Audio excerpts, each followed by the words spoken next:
아멘. 우리 좌우 옆에 있는 분들과 인사 나누겠습니다. 사랑합니다. 축복합니다. 세계적인 할인 매장을 운영하는 월마트라는 그런 회사가 있습니다. 이 월마트는 매장 운영에 한 가지 원칙을 정해놨다고 그래요. 그것은 뭐냐면 고객은 무조건 옳다라는 원칙입니다. 그래서 이 원칙을 가지고 그 월마트를 운영해 갈 때에 그 월마트는 세계적인 그런 회사가 되었습니다. 뿐만 아니라 노스웨스트 항공사가 있는데 이 노스웨스트 항공사는 그들도 하나의 원칙을 갖고 있었어요. 그게 뭐냐면 자기네는 미국에서 가장 저렴한 항공사가 되자라는 그 원칙을 세워놓고 그 원칙에 준해서 모든 회사를 운영해 갔습니다. 그랬을 때 그들은 정말 불황이 없는 그런 항공사가 되었다고 합니다. 이처럼 여러분 세상에서도 하나의 원칙만을 가지고 있어도 이렇게 성공할 수가 있는 것입니다. 그러니까 우리의 믿음 생활도 마찬가지예요. 우리의 믿음 생활도 우리의 신앙도 원칙이 있어야 하는 것입니다. 믿음의 조상 아브라함은 하나님을 향한 절대 믿음이라는 그 원칙을 가지고 신앙생활했을 때에 그는 믿음의 조상이라고 일컬어지는 그런 훌륭한 인물이 될 수가 있었습니다. 뿐만 아니라 다니엘은 어떤 사람이? 이 다니엘이라는 사람은 그리 아니하실지라도라는 그런 원칙을 가지고 그가 살았을 때에 그는 어떠한 시련과 여러 가지 어려움이 그에게 닥쳐온다 할지라도 그 모든 것을 이겨내고 정말 한 나라의 제상으로서 위대한 삶을 살아갈 수가 있었습니다. 그러니까 어떠한 어려움이 닥쳐온다 할지라도 흔들리지 않는 그런 믿음을 보여줄 수 있는 그런 삶을 산 거예요. 그 원칙이 있었기 때문에 그런 삶을 살 수가 있었던 것입니다. 그러므로 여러분 우리들도 자기 자신에게 맞는 그런 하나님이 기뻐하시는 신앙의 원칙을 세울 수 있기를 바랍니다. 그래서 정말 하나님께서 기뻐하시는 그런 신앙의 원칙을 세워서 그것으로 말미암아 어떠한 시련과 어떠한 그런 어려움이 닥쳐온다 할지라도 그것에 굴하지 않고 흔들리지 않고 언제나 승리하는 믿음의 자녀들이 다 될 수 있기를 바랍니다. 바울에게도 이러한 신앙의 원칙이 있었어요. 그것을 살펴보면 오늘 이 바울이 이 빌립보의 사역을 다 마치고 데살로니가로 이동하는 그런 장면이 나오는데 그 내용만 살펴봐도 거기에서도 바울은 어떠한 신앙의 원칙을 가지고 있었구나 하는 것을 우리가 찾아볼 수가 있는 것입니다. 1절 2절 말씀 보겠습니다. 거기 보면 그들이 암비볼리와 아볼로니아로 다녀가 데살로니가에 이르니 거기 유대인의 회당이 있는지라. 바울이 자기의 관례대로 그들에게 들어가서 새 안식일의 성경을 가지고 강론하며 그렇게 말씀하고 있어요. 여러분 이 말씀을 통해서 우리들은 이 보면은 바울이 자기의 관례대로 모든 것을 행했다 하는 일정한 원칙을 가지고 행했다 하는 것을 우리는 찾아볼 수가 있는 것입니다. 그 원칙에 따라서 바울이 항상 행동을 하는 걸 볼 수 있어요. 하나님께서 받은 바 자기가 그 기준을 삼은 그 원칙들이 있었다는 거예요. 이 바울의 그런 사역의 모든 원칙은 오늘 말씀을 통해서 살펴보면 1절에서 드러나는 것을 보면은 바울은 도시 중심의 사역을 했다 하는 것을 알 수 있어요. 이 바울이 빌립보에서 첫 사역을 시작했는데 이 빌립보가요, 이 마게도냐 지역, 유럽 지역에서 첫 사역한 이 빌립보는 그 마게도냐 지역에서 그 당시에 두 번째로 큰 성이었습니다. 그리고 지금 이 데살로니가에서 이동해서 데살로니가에서 사역을 하고 있는데 이 데살로니가는 이 마게도냐 지역에서 제일 큰 그런 도시였습니다. 이렇게 바울의 그 선교 원칙은 도시를 중심으로 해서 이루어지는 그런 사역이었다 하는 것을 우리는 쉽게 알 수가 있어요. 그것을 이해하는 사람은 바울이 왜 암비볼리와 아볼로니아를 그냥 지나왔는지를 이해할 수 있어요. 왜 그렇습니까? 만약에 그곳에서 구체적인 사역이 진행되고 여러 가지 일들을 했다면 그것이 성경의 기록에 남아있을 것입니다. 그런데 그런 것이 남아있지 않다는 것은 그냥 지나왔다는 거예요. 그들을 차별해서 그렇게 그냥 지나온 거예요? 아니죠. 철저히 이 바울은 자신의 그 원칙에 따라서, 선교 원칙에 따라서 보다 효과적으로 하나님의 복음을 전할 수 있는 그 방법을 선택해서 그 지금 이 암비볼리와 아볼로니아를 그냥 거기서 복음을 전하지 않고 이 데살로니가로 넘어온 것입니다. 왜 그럴까요? 왜냐하면 이 도시, 사람들이 많이 집중되어 있는 그런 도시에 거기에서 하나님의 복음을 전하는 것이 보다 짧은 시간에 효과적으로 더 많은 사람들에게 복음을 전할 수 있는 그런 방법이 되기 때문에 그 바울이 그것을 자신의 원칙으로 삼고 하나님의 복음을 전하고 있는 것입니다. 또한 두 번째로 보면 이 바울의 선교 원칙이 뭐냐? 회당을 중심으로 한 사역이었다 하는 것을 우리가 살펴볼 수 있어요.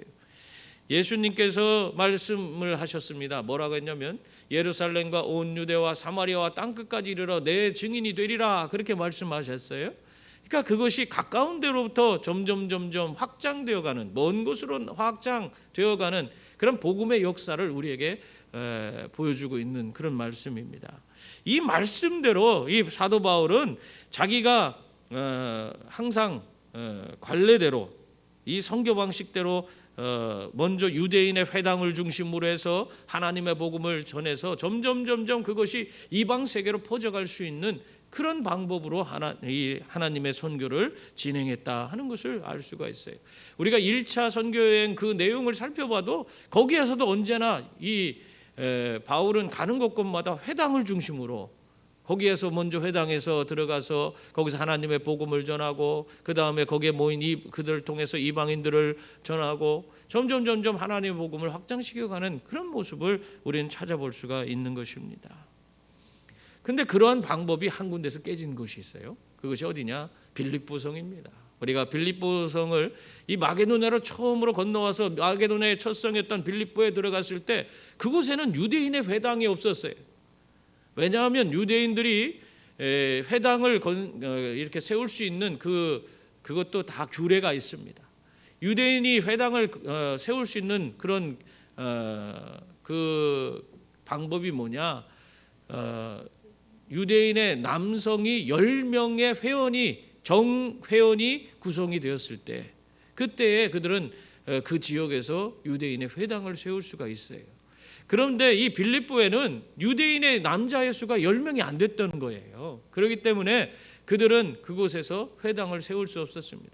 그러나 그런 회당이 없는 지역에도 유대인들이 있다면은 그들은 항상 자신들의 그런 유대인의 그런 규례와 이 모세오경과 그런 하나님이 주신 그런 그들이 유대인으로서 살아갈 수 있는 그런 삶의 그런 규범들을 가리키기 위해서 모임을 가져야 됐는데 그것이 강가에서 기도처를 두고 행해졌다는 것입니다. 바울은 그것을 알고 있었기 때문에 빌립보에서 비록 회당이 없었지만 어디로 갔어요? 강변으로 나가서, 강가로 나가서 거기에 가서 여인들에게 하나님의 복음을 전합니다. 그랬을 때 거기에 두아디라 지방에 자색 옷감을 팔던 루디아라는 여성을 만나게 돼서 그 루디아의 집에서 이 빌립보 교회가 세워지게 되는 그런 역사를 경험할 수가 있었습니다. 여러분, 이렇게 어떻게 보면은 바울은 이 철저하게 자신에게 주어진 그런 선교 원칙에 따라서 계속 사역을 진행해 온 것입니다. 그리고 세 번째 바울의 선교 원칙 중에 하나가 뭐냐? 세 번째는 뭐냐면 그가 이 복음을 최선을 다해서 전하다가 그 지역에서 더 이상 하나님의 복음을 전할 수 없는 상황이 주어졌을 때에 그 다음 사역지로 이동을 한다는 것입니다. 그러니까 지금 빌립보에서 바울이 떠나는 그 내용들을 살펴보시면 우리가 쉽게 알 수 있죠. 빌립보에서 왜 떠났어요? 거기에서 극심한 핍박이 진행되고 그들이 감옥에 갇히는 그 어려움을 겪게 된 그 이후에 그들은 데살로니가로 옮겨오는 것을 볼 수 있습니다. 또 데살로니가에서도 하나님의 복음을 열심히 한 달간 전하다가 3주 동안 거기서 3주 안식일을 지나다가 거기서 다시 베레아로 넘어가게 되는데 그것도 이유가 무엇입니까? 이 데살로니가에서 극심한 핍박이 일어났기 때문에 그들이 베레아로 이동하게 되는 것입니다. 여러분, 이렇게 바울은 이러한 선교 원칙을 지키면서 하나님의 복음을 전했습니다. 한결같은 모습으로 하나님이 주신 그 사명을 감당하기 위해서 정말 원칙대로 최선을 다해서 그 모든 것을 하나하나 감당해 나갔던 것입니다. 그런데 중요한 건 뭐냐면 바울이 그러한 원칙을 지키는 데 있어서 자기가 하고 있는 일이 그게 다 이루어졌든지 또는 이루어지지 않았든지 그걸 상관하지 않았다는 거예요. 거기에서 정말 온전히 사람들을 든든히 세워서 믿음의 교회를 아주 강력하게 세웠던지 아니면 교회를 세울 수 없는 그런 상황이었던지 간에 거기에 연연하지 않고 이 원칙대로 하나님 앞에서 세운 이 원칙대로 그 하나님 앞에 순종해서 그 모든 것을 다 내려놓고 하나님이 떠나라고 하시면 떠나는 그런 모습을 보이고 있다는 것입니다. 여러분, 우리가 하나님의 앞에서 원칙을 세우고 신앙생활할 때에 이렇게 하나님 앞에 절대적인 순종의 모습이 있어야 하는 것입니다. 그래야지 우리가 정말 하나님이 기뻐하시는 흔들리지 않는 그런 신앙의 원칙으로 세상을 이기고 승리하는 그런 분들이 되는 줄 믿습니다. 그러면 오늘 이 바울이요 그런 원칙을 가지고 이 세상 가운데에서 정말 하나님의 일들을 감당했다 하는 것을 우리는 살펴봤는데요. 특별히 이 데살로니가 지역으로 이 바울이 넘어간 이후에 이 데살로니가 지역에서 얼마만큼 기간을 두고 사역을 행했습니까? 우리가 오늘 성경에 기록된 것을 보면은 3주간 거기에 머물렀다 하는 것을 알 수 있어요. 여러분, 안식일 그러니까 말하자면 새 안식일 동안 이 데살로니가 지역에서 바울의 일행이 거했다 하는 것은 그들이 그곳에서 최소한 21일 그리고 길게 또 앞뒤 그런 날짜를 계산해 보면은 27일 정도의 기간을 그곳에서 보낼 수 있었다는 것입니다.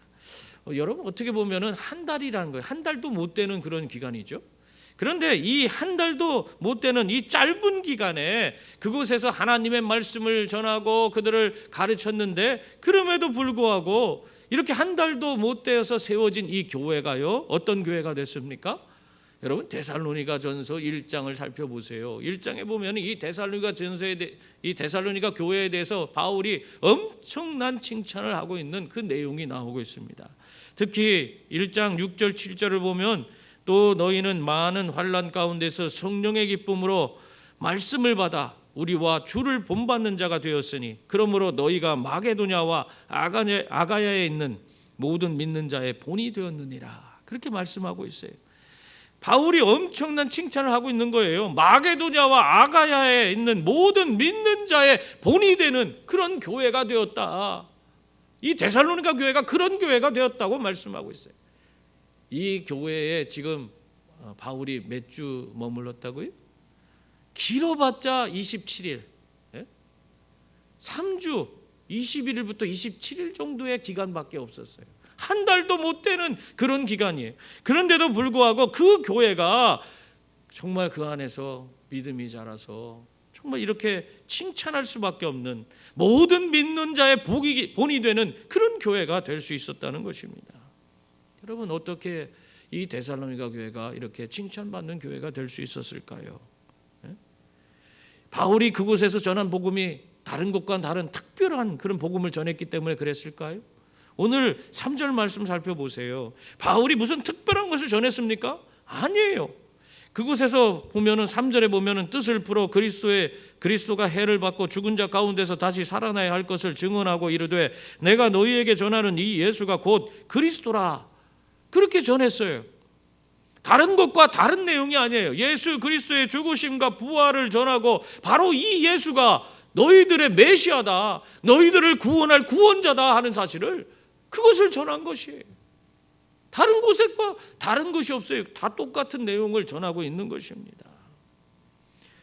그렇다면 이러한 메시지를 듣고 변화된 사람들이 다른 지역과 비교할 때 특출 났기 때문에 이렇게 이 데살로니가 교회가 이렇게 칭찬받을 만한 교회, 다른 그런 지방에 있는 그런 모든 사람들에게 믿는 자들에게 본이 되는 그런 교회가 될 수 있었던 것입니까? 근데 그 안에 누가 예수를 믿었나 하는 것도 4절에 소개되어 있는데 그거 살펴보세요. 거기 보면은 이 바울의 복음을 듣고 믿은 사람이 누구냐? 경건한 헬라인의 큰 무리와 적지 않은 귀부인이었다. 이렇게 말하고 있습니다. 여러분, 복음을 듣고 사실 그것을 누구보다도 잘 이해할 수 있는 사람, 그런 사람들은 유대인이에요. 지금 이 경건한 헬라인의 큰 무리와 적지 않은 귀부인이라고 하는 일컬어지는 이 사람들은 이런 유대적 배경을 갖지 않은 그러한 어떤 사람들이 이방인에 불과합니다. 하나님에 대해서 오랜 동안 배우지 않았어요. 알질 못했어요. 그동안 제대로 뭘 그들에게 전해준 것도 없어요. 그들이 알고 있었던 것은 바울이 와서 3주 동안 삼안식일을 지내는 동안에 그들에게 가르쳐준 내용이 전부입니다. 여러분, 한 달도 못 되는 그런 이 하나님의 복음의 내용을 듣고 그들이 뭘 얼마나 알겠습니까? 얼마나 능력 있게 그들이 그 하나님을 이해하고 그것을 가지고 신앙생활을 했겠습니까? 어떻게 보면은 참 한 달밖에 안 되는 그 기간에 아무것도 할 수 없는 거예요. 사실 우리가 한 달 동안 예수를 믿는다고 해서 교회 나와서 한 달 만에 뭐 어느 정도 변화됐는지 한번 생각해 보세요. 우리가 크게 달라졌습니까? 엄청난 대단한 인물들이 됐어요? 그렇지 않아요. 그런데도 그럼에도 불구하고 이 데살로니가 교회가 이 바울이 침이 마르도록 칭찬하는 정말 모든 사람들에게 본이 되는 그런 교회가 되었다는 것입니다. 여러분, 그것은 다른 교회와 다른 뭔가가 있기 때문이 아니겠어요? 그들이 뭔가 다른 교회와 다른 특별한 경험이 있었기 때문에 이러한 훌륭한 교회가 될 수 있었던 것입니다. 그것이 무엇입니까? 그것이 바로 5절부터 나와요.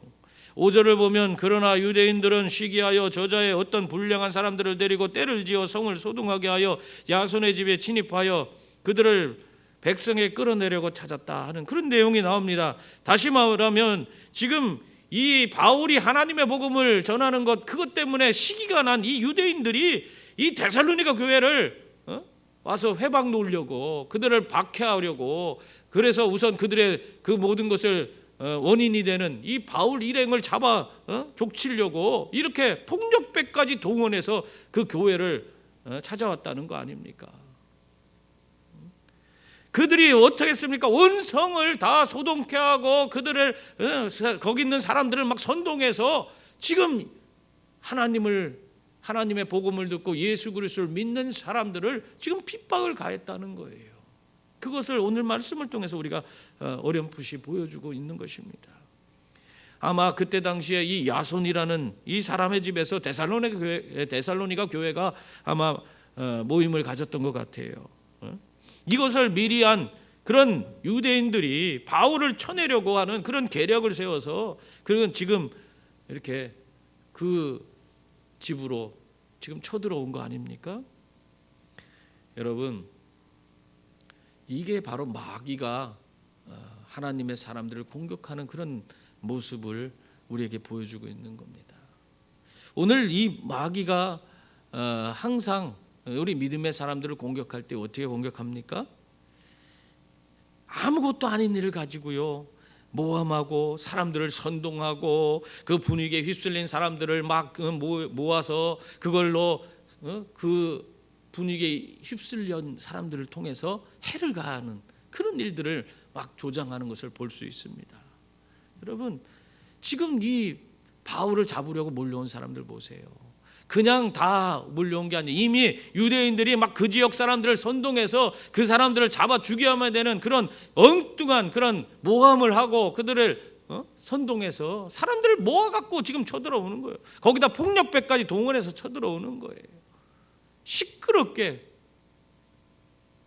이렇게 쳐들어오고 있습니다. 이것이 마귀가 하는 모습이에요. 예수님이 십자가에 못 박힐 때도 마찬가지 아닙니까? 예수님을 꼬투리 잡고자 거짓 증인 세우고 마치 예수님이 하나님과 정부에, 로마 정부에 대해서 큰 죄를 지은 것처럼 세상을 시끄럽게 하고 막 사람들을 선동하고 모아서는 그 예수님께 죄를 뒤집어 씌워 결국에는 십자가에 달려 죽게끔 만들었지 않습니까? 이 방법이 바로 이 마귀의 방법이에요. 이 방법으로 지금 하나님의 복음을 전하고 있는 바울을 핍박하고자 한 것입니다. 결국 이 바울을 지역 사람들을 선동해서 결국 로마의 반기를 든 그런 반역자인 것처럼 그렇게 만들어 정말 그를 어떻게 보면 그 지역에서 완전히 없애버리려고 하는 그런 야욕을 갖고 있었던 것입니다. 오늘날 이것이 우리들의 모습 가운데도 우리들 공동체 가운데도 나타날 때가 많아요. 마귀는 오늘도 하나님의 복음을 위해 애쓰는 그런 사람들을 넘어뜨리고자 사람들을 막 모략하고 사람들을 선동하고 시끄럽게 만들어서 집단적으로 공격을 하는 그런 모습을 보이고 있습니다. 교회에서 사람들을 선동하고 시끄럽게 해서 하나님의 일들을 다 가로막고 있는 것입니다. 그런데 우리가 제대로 분별력을 가지고 바로 대처하는 그런 분들이 되셔야지, 이런 데 선동돼서 마귀의 그런 종노릇하는 그런 어리석은 자들이 되어서는 안 되는 거예요. 여러분, 주님의 방법은 이렇게 선동적이고 요란하지 않습니다. 모세가 하나님의 부름을 받았어요. 그러고 나서 그 민족을 이끌고 출애굽하라는 하나님의 명령을 가지고 그것을 실행할 때 막 그 민족들 가운데 가서 막 사람들을 선동하고 모아서 그 집단적으로 바로 앞에 무력을 행사했습니까? 그렇지 않았어요. 그는 아무에게도 얘기하지 않고 이 모세가 당당하게 홀로 묵묵히 바로에게 나아가서 하나님이 그를 통해서 말씀하신 그 하나님의 말씀을 바로에게 전했습니다. 그게 하나님의 방법이에요. 시끄럽지 않아요. 사람들을 선동하지 않아요. 하나님 일을 할 때에는 그렇습니다. 예수 그리스도도 마찬가지예요. 예수님이 하나님의 뜻을 이루시기 위해서 예수님이 어떻게 하셨어요? 홀로 그 모진 십자가의 길을 묵묵히 걸어가셨습니다. 사실 예수님은 얼마든지 자신을 따르던 그런 사람들을 선동해서 적대 세력들을 다 대응해서 싸움을 하실 수도 있는 그런 능력을 가지신 분이세요. 그런데도 예수님은 하나님을 할 때 그 사람들 선동했습니까? 안 했어요. 묵묵히 그저 홀로 그 모진 고난을 다 감당하셨습니다. 여러분, 그러므로 무슨 일이든지 하나님의 방법대로 주어진 사명을 우리가 잘 감당해 나갈 수 있는 그런 분들이 될 수 있기를 바랍니다. 사람들의 말에 현혹되고 선동되어서 집단적으로 시끄럽게 구는 그런 행위를 해서는 안 돼요. 마귀적인 것에 여러분이 넘어가서는 안 되는 것입니다.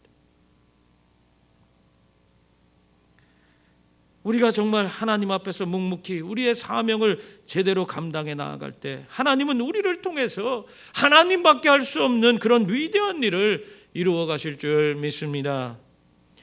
이 바울을 시기하던 유대인들이 야손의 집에 들어가서 그냥 행패를 부리고 바울 일행을 찾으려고 애를 썼지만 그들이 찾을 수가 없었어요.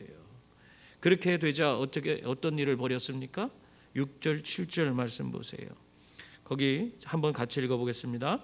발견하지 못함에 야손과 몇 형제들을 끌고 읍장들 앞에 가서 소리질러 이르되 천하를 어지럽게 하던 이 사람들이 여기도 이름에 야손이 그들을 맞아 들였도다. 이 사람들이 다 가이사의 명을 거역하여 말하되 다른 임금 곧 예수라는 이가 있다 하더이다. 이렇게 사람들 앞에서 이야기를 했습니다. 바울 일행을 찾지 못한 이 사람들이요, 바울 대신에 누굴 잡았어요? 야손과 몇 형제들을 끌고 읍장들 앞에 가서 지금 이야기를 하는 거예요. 거기서 사람들을 막 선동하면서 이 야손과 형제들이 큰 잘못을 했다는 겁니다.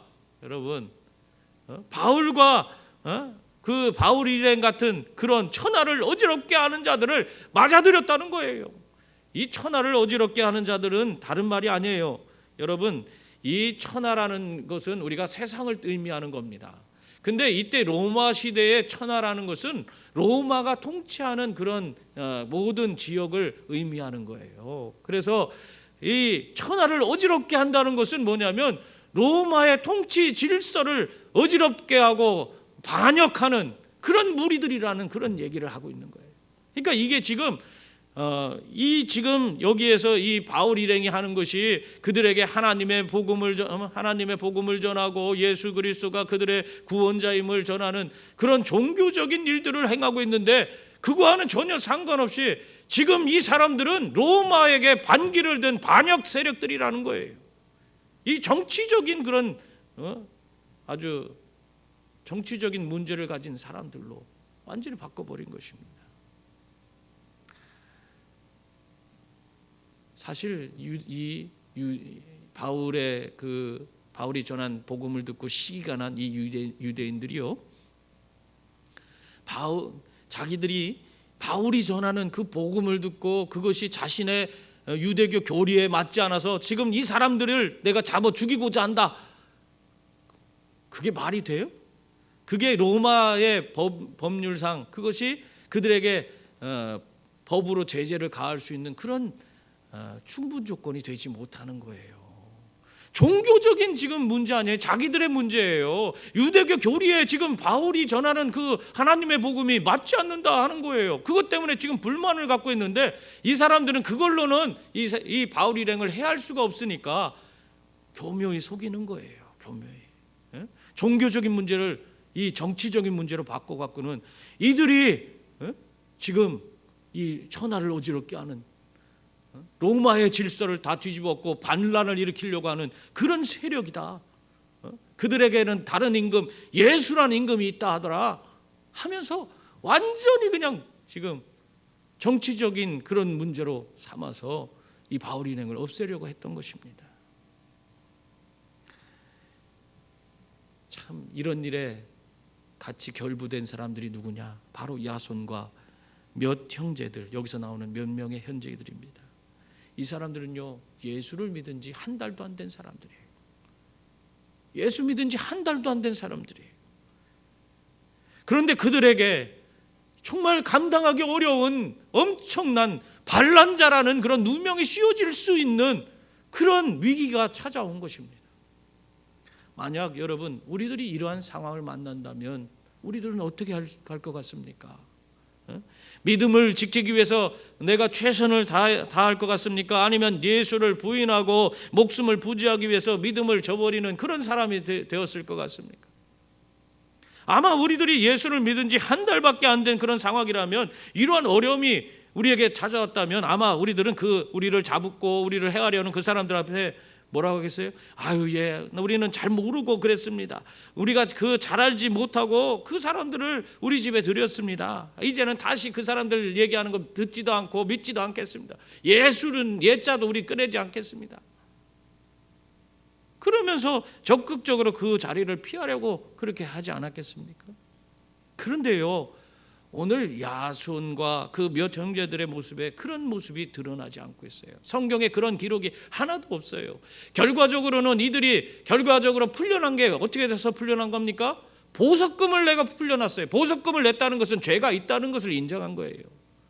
이들이 그러한 예수를 믿는다는 것을 그들이 부인하지 않고 예수 믿는 그 믿음을 지켰기 때문에 결국에 그들은 보석금을 내야만이 풀려날 수 있는 그런 사람이 된 것입니다. 어떻게 보면은 지금 목숨이 위태롭고 또 많은 고난을 받을 수 있는 그런 상황이었어요. 그럼에도 불구하고 이 데살로니가 교인들은 거기에서 믿음을 변치 않고 믿음을 끝까지 지켰던 것입니다. 이러한 분들이 있었기 때문에 이 데살로니가 교회가 정말 바울이 칭찬할 수밖에 없는, 모든 교회의 본이 되는 이 마게도냐 지역과 아가야 지역에까지 이르러서 모든 믿는 자의 본이 되는 그런 교회가 될 수밖에 없었던 것입니다. 믿은 지 한 달밖에 안 됐는데 이렇게 엄청난 그런 그들에게 주어진 그 환난, 그것을 믿음으로 이겨낸 것입니다. 여러분의 신앙의 연조는 얼마나 됐습니까? 어떤 분은 자기의 신앙의 연조가 아주 깊다고 오래됐다는 것을 자랑하는 그런 분들도 많이 계세요. 그것을 매우 자랑스럽게 여겨요. 그러나 우리가 깊은 신앙의 연조가 있다 해도 환난 가운데서 믿음을 지키지 못하고 돌아서 버리는 그런 신앙을 가지고 있다면 그것이 무슨 유익이 됩니까? 내가 3대 4대를 거쳐서 신앙생활해온 그런 집안이라는 것이 뭐가 의미가 있어요? 아무 의미가 없는 거예요. 그러나 비록 신앙의 연조가 짧다고 하여도 어떠한 환난과 시련이 다가온다 하여도 변치 않는 그 믿음으로 신앙을 지켜낼 수가 있다면 그것은 바로 그 사람이 바로 진정한 하나님의 사람이라 할 수 있습니다. 뿐만 아니라 하나님도 그 사람을 통해서 교회를 든든히 세우고 하나님의 위대한 일들을 이루어갈 줄 믿습니다. 그러므로 사랑하는 성도님들, 여러분들은 분명한 신앙의 원칙을 세울 수 있기를 바랍니다. 그래서 어떠한 시련과 환난 앞에서도 정말 그것에 굴하지 않고 믿음으로 도전하는 분들이 다 될 수 있기를 바랍니다. 그래서 우리를 넘어뜨리기 위해서 오늘도 우리에게 끊임없이 도전해오는 이 사단 마귀의 계략과 이 세상의 권세 앞에서 당당히 그 모든 것을 맞서 싸워 이기시고 하나님께서 여러분에게 주신 그 사명을 잘 감당하는 분들이 다 되시길 바랍니다. 그래서 오늘도 흔들림 없는, 어떠한 상황과 환경 가운데서도 흔들림 없는 신앙을 지켜가는, 그래서 하나님의 위대한 역사를 이루어 가시는 저와 여러분이 다 될 수 있기를 주님의 이름으로 축원합니다.